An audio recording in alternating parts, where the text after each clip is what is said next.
Laurent Jaoul, bonjour. Oui, bonjour. Bienvenue à vous sur Sud Radio. Vous Merci. êtes le maire sans étiquette de la ville de Saint-Bray. On est dans l'Hérault. Vous êtes engagé depuis des mois contre les zones à faible émission. Ça vous touche directement parce que vous n'êtes pas loin de Montpellier, on est d'accord? On est d'accord. Je suis le maire de Saint-Brez, dans l'Hérault, pas de Saint-Bray. Oh, pardonnez-moi, ben voilà, Saint-Bray. Alors, excusez-moi, vous êtes le maire donc de Saint-Bray, juste à côté. Vous avez obtenu un recul, c'est ce que vous dites en tout cas, sur les zones à faible émission, il y a quelques semaines ou plutôt quelques mois. C'est la suspension de la verbalisation des véhicules qui ne respectaient pas les critères, c'est ça ?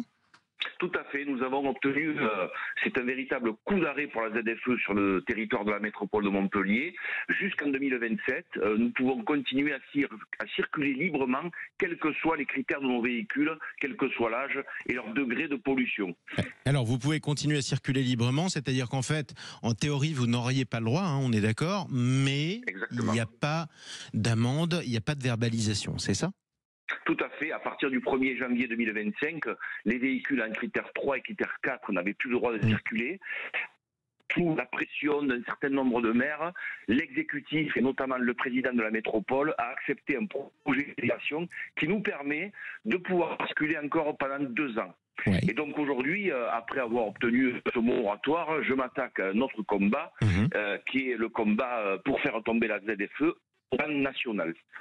Alors, comment vous allez vous y prendre ?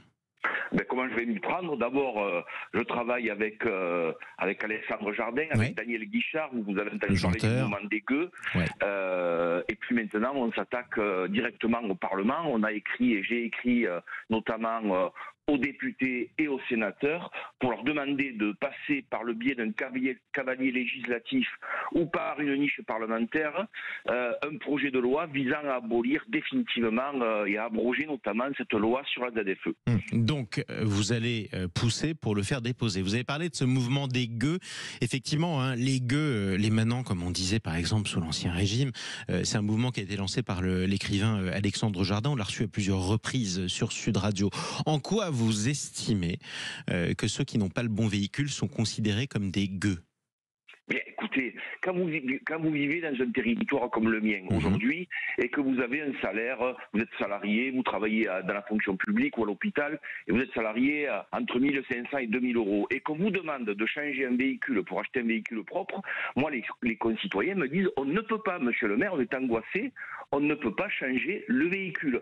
Donc ça veut dire quoi? Ça veut dire qu'on exclut, et par un système de ségrégation sociale, on exclut une partie des citoyens de nos territoires. Et ça, on ne l'accepte pas.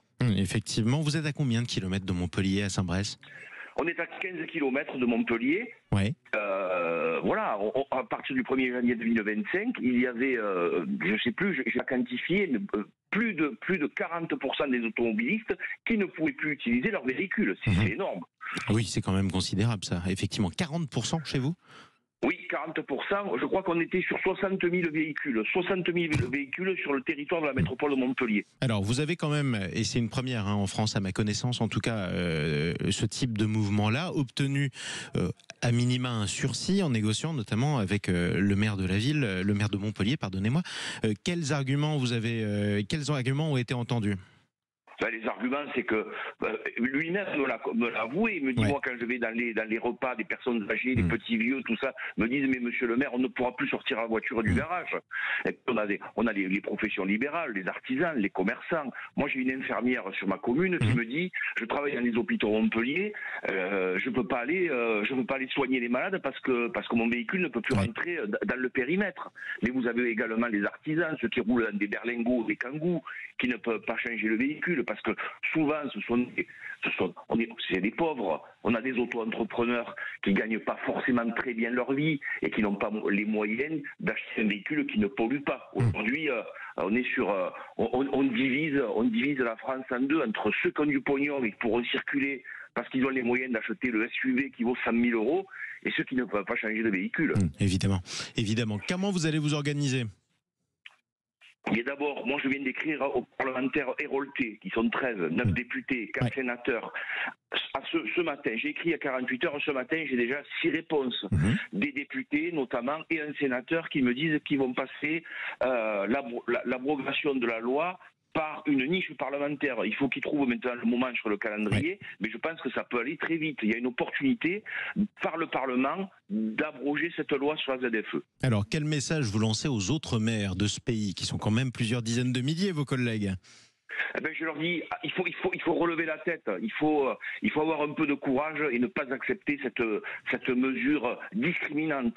Il faut refuser ça. Vous savez, ils sont 40 en France, 40 métropoles, communautés d'agglomération à avoir mis ça en place, mais nous sommes quand même 36 000 maires en France. Et vous savez, dans les conseils municipaux, vous avez des gueux également. On a 500 000 élus en France, donc c'est au cœur des territoires qu'on peut mesurer vraiment cette mesure d'écologie punitive. Qu'est-ce qu'ils sont en train de faire en fait avec ça? Ils sont en train de remonter, et c'est grave, les citoyens contre l'écologie en général. Alors, je vais vous poser une dernière question, parce que c'est quand même important aussi d'apporter la contradiction. Qu'est-ce que vous répondez à ceux qui disent les zones à faible émission, c'est pas tant d'ailleurs pour la planète que pour la santé de ceux qui habitent en métropole et qui par exemple ont des troubles respiratoires? Écoutez, c'est pas avec nos véhicules qui font qu'on se déplace dans les métropoles. C'est pas nous les pollueurs. Il y a bien d'autres choses qui polluent et qui vont continuer. Exemple, sur le territoire de la métropole de Montpellier, nous avons l'autoroute A709. Elle n'est pas interdite. Elle n'est pas interdite aux véhicules critère 3 et critère 4. Ça veut dire que vous avez des camions qui descendent en Espagne, qui eux pourront continuer à circuler. Et moi, je suis à limite. L'autoroute, elle passe sur le territoire de ma commune, et dans ma propre commune, les gens ne pourraient pas circuler pour aller acheter la baguette de pain ou pour aller à l'hôpital. Attendez, on marche sur la tête, ça va pas, ça. Effectivement, et il fallait souligner, tiens, j'avais pas relevé cette petite incongruité sur la carte. Vous avez raison, Laurent Jaoul. Écoutez, merci en tout cas de nous avoir répondu sur Sud Radio d'aussi bon matin. Merci à vous. J'imagine que vous allez faire 2 ou 3 petits passages du côté du Palais Bourbon aussi, non? Avec votre bâton de pèlerin. Bon, vous savez quoi? Appelez-nous, tiens, passez par les studios de Sud Radio sur la route de l'Assemblée nationale.